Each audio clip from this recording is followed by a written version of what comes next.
In this introduction to vision, I start with the properties of light, so the stimulus itself, and talk about that for a little while.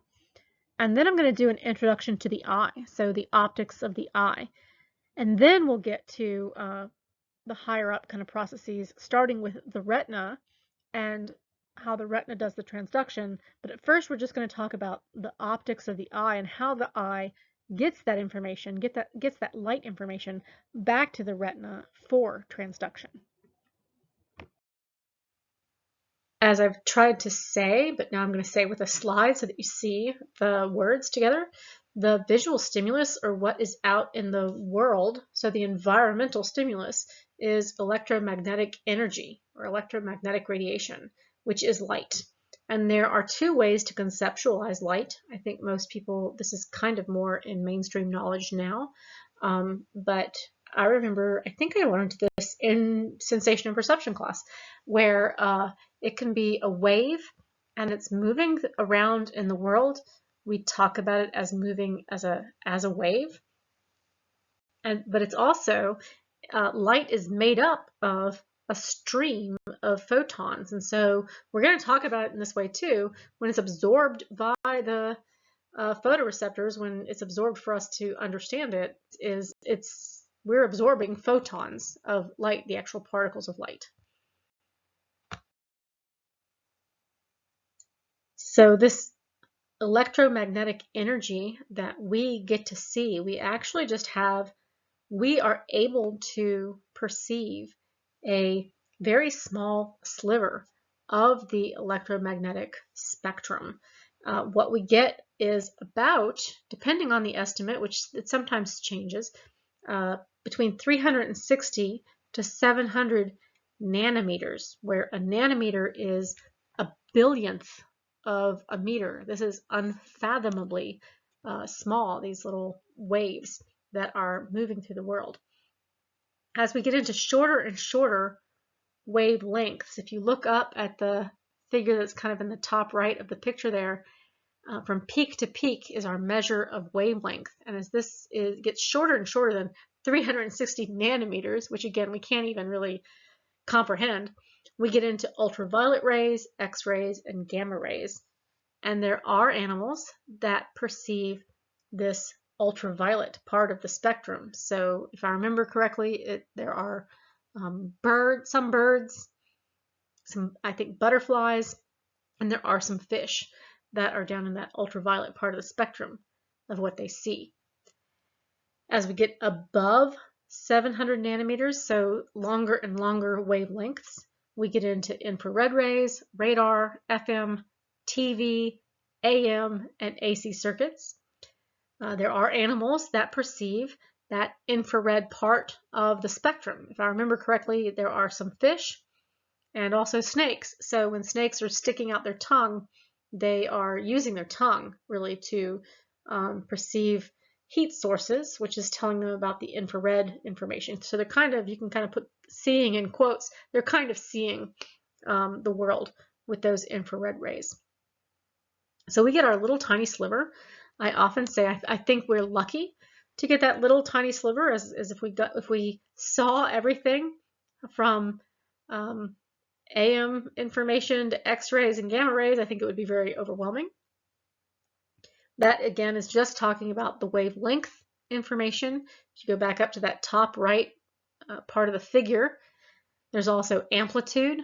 So from trough to peak, how high does the waveform go? And that's giving us information about brightness. So are we out, or am I something red that's out in the sunlight and reflecting that sunlight, and I'm actually very bright myself, so I'm reflecting that sunlight?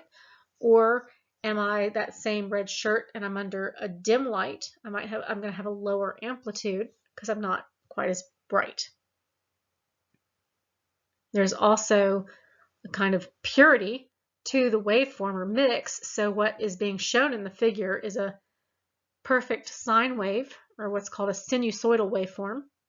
And what's being shown with the white light going through the prism. So if you have prisms in your windows or on your car, whatever, what's happening when the sunlight is going through that prism or when we are creating rainbows with water, and water is refracting sunlight, what we are seeing are those perfect waveforms. Okay, so pure Roy G. Biv, red, orange, yellow, green, blue, indigo, violet, as we're getting into shorter and shorter waveforms, and they are these pure sine waves, or these perfect sine waves. But usually, actually, what we see, so I'm wearing right now a red shirt with a yellow emblem, and my red shirt is not rainbow red.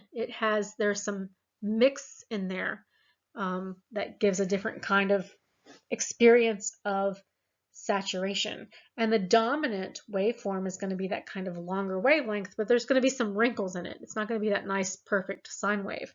And the little yellow emblem, the dominant waveform, is going to be this more closer to a medium wavelength.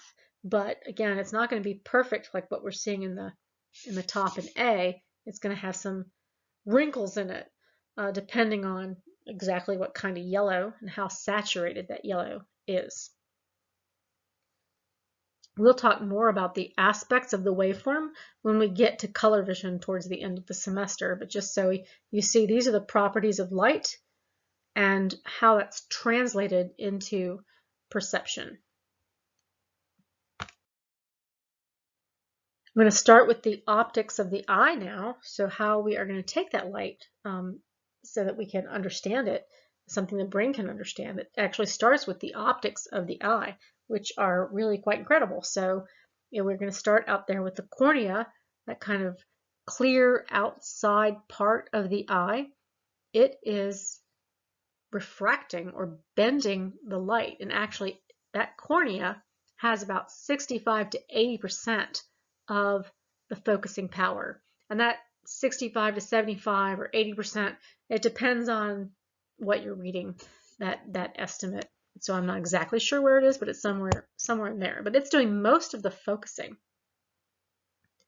The pupil, what we see is that like black part of the eye, that's actually a hole in the iris where we're letting the light through so that it can. So if you're looking at the picture at the bottom, this is an eyeball looking at a tree, that light information is being reflected from the tree. It's going through the pupil, and it's being refracted and bent in such a way so that it turns into this upside down, inverted kind of image on the back of the eye. So we want to let that light into the back of the eye, to the retina, so that we can use that information. The pupil is a hole in the iris, and the iris really refers to the muscles that are constricting and dilating the pupil, and that constriction and dilation depends a great deal on light level. So if I'm in the dark, my pupil is going to get larger and larger to let in more light, and then I walk out into where it's sunlight, and my pupil is going to get smaller and smaller so that I let in less and less light. The iris is the colored part of the eye. This is really depending on the person's pigments as what color their irises are. The lens helps to focus the image on the retina. So it's doing the rest of the focusing power that the cornea is not doing. It's really, as we're going to talk about, it's what really lets us change our focus so that we can look at something close and it's in focus, or look at something far away and that's in focus. So the cornea, it's not changing in any of that. It's just doing the bending that it's doing, and it's the lens that's helping us to focus depending on where. Or depending on what we want to see and where it is in space. And we have some more muscles here, the ciliary muscles, that are going to control the shape of the lens. So either allowing it to become more kind of flattened so that we can see something far away, or letting it become fatter and fatter so that we can focus on something that's up close. And what the picture is showing is not just the kind of optics of the eye and the reflection of the tree being refracted and bent in such a way that it's upside down and backwards back on the retina, but it has this magnification back there of the retina, which we will talk about again as we move forward, because we're going to talk about the rods and the cones, which are actually our photoreceptors. They're going to be changing that electromagnetic energy into electrochemical energy. And then in front of that, right, so the light's coming from the front of the eye, going through all of the parts of the eye, and then those neurons. There are neurons that are then going to communicate out to the brain. And behind the rods and cones, that kind of just really dark gray band back there, that is the pigment epithelium. I'm going to talk about that a little bit today, and I think I probably don't talk about it much more, a little tiny bit with dark adaptation and so forth, but that's really what's nourishing the rods and the cones. And if you want to keep that pigment epithelium healthy for as long as possible, you are going to want to take your omega-3s and your zeaxanthin and your lutein. So those are your carotenoids. Those are vitamins you can take, but also you can just eat a lot of fish, especially those smaller fish like mackerel and sardines and things. I think salmon has a lot of fat, so that's a good one. And avocado actually has those omega-3s. And for the zeaxanthin and lutein, you can eat your green leafy vegetables, and those will give that to you naturally. Additional parts of the eye include the aqueous humor. So between the cornea and the lens, there is this fluid that is supplying oxygen and nutrients and also removing waste. We can also keep that healthy. My understanding or memory is omega-3s and vitamin C, as that again is really providing nutrients to the cornea and lens, which we want to do. The vitreous humor, which is that gel-like substance behind the lens, and really, so I usually do this in class where I say kind of just underneath where you're still under your eyelid, but you're not touching your eye. But kind of poke your eye real lightly. Don't poke your eye, but poke your eye real lightly, and you can feel it's kind of gushy. It's kind of gel-like. That's because of the vitreous humor. This is actually also where we're seeing floaters, as they are called. So I get them. I've always gotten them quite a bit. I don't know if everybody gets them as much as me, and or if I just notice them more. But if you're kind of looking out at the world and you see this little tiny gray dot that moves around, and if you try to look at it, it moves out of kind of your field of vision. I feel like I get them more and more since I've gotten older. But those floaters are pieces of vitreous humor, and they are absolutely normal for all of us. If we continue to move to the back of the eye, so what's actually being shown in that magnification is the retina. This is where vision actually occurs, so where the action takes place. Really only half of the light that enters the eye makes it here, because it's going through all of that, but both of those humors, and then if you look at the very back magnification, it's going through those neurons before it can hit the rods and the cones, which are the photoreceptors. That's where we are doing the transduction, so where vision is occurring. And we have the fovea, which is tightly packed with cones, and so this eye looks like it's looking right towards kind of the middle of the tree, and we are trying to get the best kind of detailed, most acute kind of color information from right where we are looking at the center of that tree. And then we also have a blind spot. So if you see at the back of the eye at the picture, there's this optic nerve leaving the eye, where we're going to take that information to the brain, and along the same kind of area we have blood vessels coming into the eye to also nourish the eye. Again, the goal of all of these optics of the eye is to focus light on the foveal retina. So as we're moving our eyes around the world, we are trying to get this more acute version of the world. So as you know, when you try to read, you can pick up your textbook or any kind of book and look at it. you can only see the letters that you are looking directly at, and those are the letters that are landing on the foveal retina. So we move our eyes to get that really detailed information. Some of this has a lot to do with accommodation. So we're going to change the shape of that lens to change and adjust the focus. And I usually do this demo in class, but please think about doing this. I'm gonna do this as I'm talking, because I think it's important. So go ahead and pick up a pen or a pencil or something and put it in front of your face. And so I'm looking off at the wall of my house, and as I'm looking off at the wall of my house, what's happening to my lens is it's getting kind of flattened out. And as if you notice the kind of the pen or the pencil that you're holding up right in front of your face, that is getting kind of blurry. You might even have a kind of double vision of it. Okay, and as you look then and change your focus to look at the pen or pencil, which is right in front of your eyes, but then you're kind of noticing the wall of your house or whatever's off in the distance, what you'll notice is the pen or pencil is in focus, and the wall of the house, there's kind of this double vision and really kind of blurry vision. So we're changing the shape of that lens depending on what we want to focus on, and what we want to focus onto the foveal retina.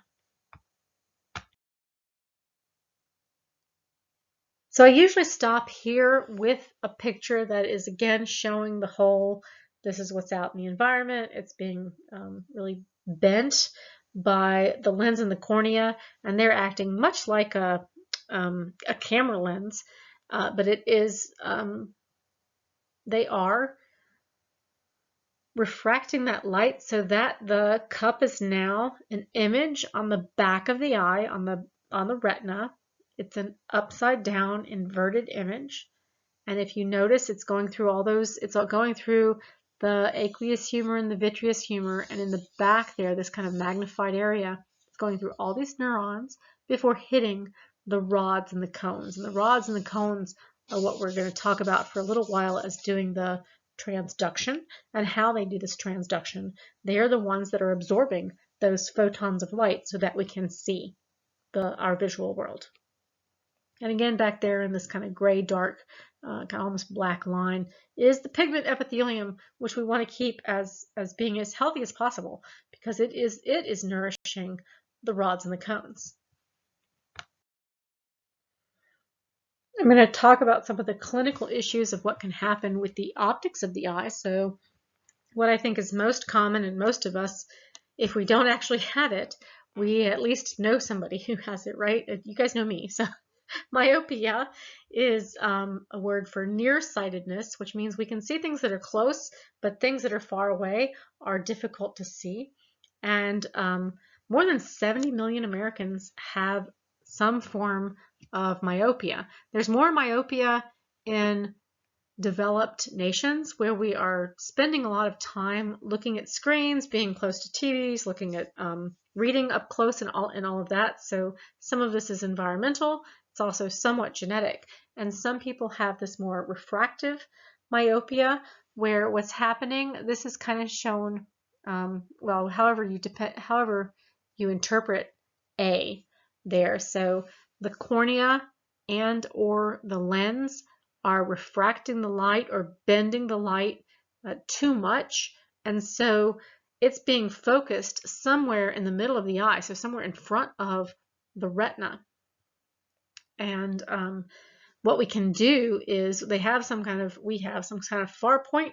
Mine is actually very close. If I hold up my sensation and perception textbook at arm's length, I can kind of tell that it says sensation and perception, but that's only because I've seen it for a long, long time. It's just a blurry bunch of stuff that I can kind of make out, but even at arm's length, that's not, my far point is closer than that. So we have this far point, and the way we correct for myopia is to give us a kind of concave lens that makes those, so when we're looking far away, when the light is reflected, it's coming in more of a parallel fashion. And what B is kind of showing there is when something's closer up, the light is, when it's reflected into our eyes, it's coming in at this kind of wider angle. And so we have a corrective lens that takes that more parallel light being reflected and gives it to us at this angle so that it gets refracted in such a way that it's being focused on the retina. So sometimes that is refractive myopia, where the lens and or cornea is bending the light too much. Sometimes that's an axial myopia, where the eyeball itself is too long. My recent experience at the eye doctor suggests that I have an axial myopia, because he said your eyes are bad enough that, given the shape of your eye, it's more likely that you're going to have this kind of retinal detachment, and as you get older, you probably want to come in more often. So that was an unpleasant experience from my perception. But but we can wear these glasses that correct for that, and we can see just fine. There's also hyperopia, or farsightedness, where the lens and or cornea is not bending light quite enough. So when it is getting bent, it's being focused behind the foveal retina. And here we just have a different shaped lens, right? So these people instead have a near point where it gets more and more difficult to see. And we want to make that light a little bit more parallel in order for them to see. And I think your book talks about how not many people who are young have this, I'm going to talk in a second about presbyopia, this kind of old-sightedness, that we're going to become more and more farsighted as we age. But there are young people who have hyperopia. It's just not very common like myopia is. There's also presbyopia, or old sight, as it is called, which I resent or resemble. I resent.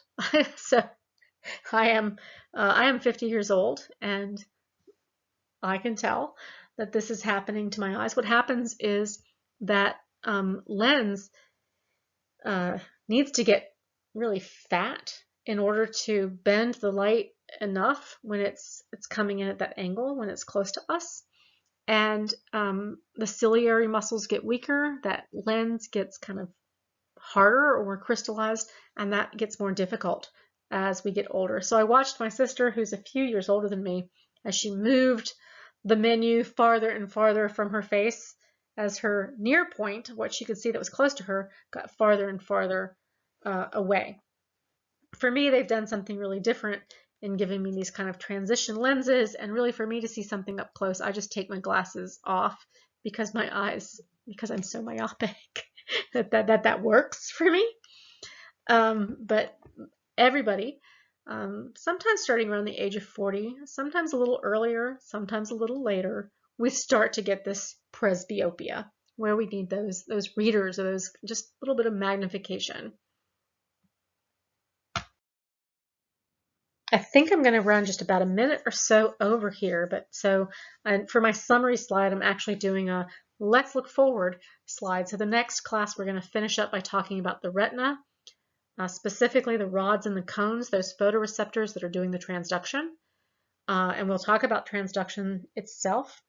But also before that, we'll go through the differences between those photoreceptors. So they differ, the rods and the cones differ in their physical appearance, in their distribution along the retina, or where they are, the wiring to the brain, which influences both our acuity of what we see from the cones and the sensitivity to dim light of what we see in the rods, the clinical issues of what can happen and what we see if either one is damaged, which between that and the wiring, it really gets us to our functional significance. For the most part, that'll make the functional significance really clear, but then we'll talk also a little bit more about color vision and what the cones give us and how they give us that color vision. So this is it for Friday's class. I hope everybody has a wonderful weekend and everybody feels comfortable coming back to classes. I don't know if people are actually watching this.